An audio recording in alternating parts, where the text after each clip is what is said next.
Alors, pour Noël 2018, eh bien, j'ai reçu un titre. Alors, bon, c'est vrai que c'est moi qui me suis envoyé ce titre-là, hein, mais j'ai demandé une validation quand même. Ce titre, c'est celui de expert en quotidienneté de l'éolien. Voilà, 18 mois de cohabitation forcée, sans communication, mais vraiment sans aucune, dans une sorte de guerre froide, hein, c'est clair, de haine froide. 18 mois de cohabitation et des tonnes de gigas de vidéos, des heures passées. Voilà. Font de moi aujourd'hui un expert en quotidienneté de l'éolien. Voilà, c'est acté. Voilà. Donc, c'est à ce titre que je vais vous livrer mes futures expertises. Et dont la première, très simple, on va répondre à la question, l'éolien, est-ce que ça fait du bruit? Alors, avant d'y répondre, j'ai envie de vous dire, précisez votre question. L'éolien fait-il du bruit le jour ou la nuit? Ou les deux, ou entre les deux, entre chien et loup, au crépuscule. Voilà, soyons précis. Mieux encore, si on va plus loin dans notre question, si on pousse un petit peu la précision. Alors, 6 éoliennes font-elles du bruit la nuit, un soir de 25 décembre?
Donc oui, des bruits de temps en temps où vous sentez qu'une des pales part en vrille, pour pas dire autre chose, et elle répond à une autre hélice, etc. Enfin, il se passe des phénomènes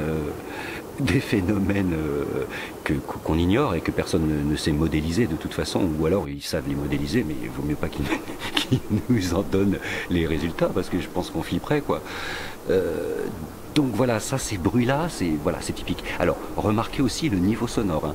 Et là, je rappelle encore une fois que je ne trafique rien. En fait, habituellement, tout ce qu'on entend, au minimum, on coupe les fréquences basses, les fréquences hautes, pour le confort de l'audition, pour la norme, pour ceci, pour cela. Moi, pour ne pas être accusé de manipulation, de traficotage, de ceci, de cela, étant donné que ma démarche est vraiment une démarche de témoignage brut.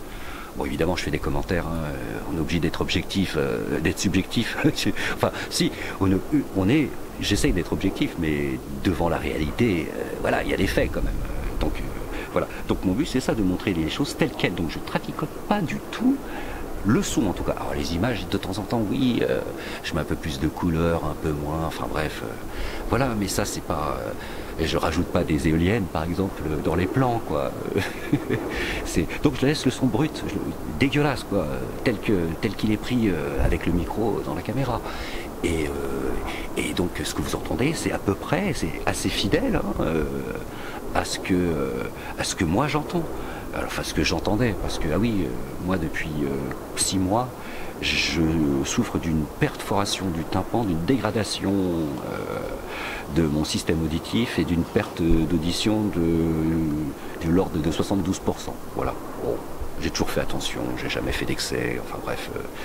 Voilà, c'est depuis 6 mois. Mais bon, les phénomènes, de là à lier ça aux éoliens, donc voilà ces émergences. Alors, autre chose, la nuit, c'est pire que jamais. C'est-à-dire que la nuit, je pense qu'ils sont partis du principe que les gens ne faisaient pas la Java dehors et que, voilà, surtout l'hiver, enfin bref, il n'y a pas, en fait, il n'y a aucune différence entre l'hiver et l'été, comme il n'y a aucune différence entre ils ventent ou ils ventent pas, en fait, concernant le fonctionnement des machines et leur vitesse. Ça, c'est assez incroyable. Je les ai vus tourner à fond les gamelles alors qu'il y avait un pet devant. Alors, évidemment, il y a peut-être un peu plus de vent à 110 mètres au sommet des éoliennes. Mais bon, je pense pas que notre région soit reconnue pour être une région venteuse. Comme quelqu'un l'a dit il n'y a pas très longtemps, on n'est pas une région de vent, on est une région d'eau ici. Voilà, c'était joliment dit, je trouve. Enfin voilà.